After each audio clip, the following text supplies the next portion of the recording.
Quel lien direct peut-on faire avec l'humidité excessive et la pollution de l'air? Quels sont les signaux qui doivent alerter notamment un gestionnaire du bâtiment ou un élu local sur un possible problème d'humidité? Non, parce que les pathologies du bâtiment sont des phénomènes souvent méconnus, même par les professionnels. D'ailleurs, quand on rencontre, nous, les professionnels du bâtiment, ils nous le disent souvent qu'ils ne sont pas suffisamment formés aux risques liés à l'humidité. Et ça a des conséquences parce que du coup, on minimise le risque, puisqu'on considère que la moisissure, c'est un problème esthétique, ou on normalise le problème. Les bâtiments sont anciens, donc ils sont humides, Ah oui, c'est donc normal. il y a de la moisissure, Oui, donc c'est normal. Je vois très bien. On est surtout focalisé sur l'efficacité énergétique. Alors, ce qui est indispensable, mais si on isole sans traiter l'humidité ou la ventilation, en fait, on enferme les polluants. On fait ce qu'on appelle un effet Kawé, c'est-à-dire qu'on protège de l'extérieur. Mais vous vous rappelez, pour ceux qui avaient des Kawé à l'époque, on transpire à l'intérieur, donc la maison n'est pas respirante. On développe des bactéries. Quels sont les signaux? Des toux régulières, des irritations, des crises d'asthme.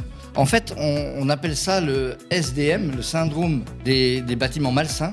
Et en fait, on a ces pathologies, mais on ne fait pas le lien directement avec la qualité de l'air ou le bâtiment. Et ça, il faut absolument faire de la pédagogie et de l'information, ce qu'on fait d'ailleurs ensemble.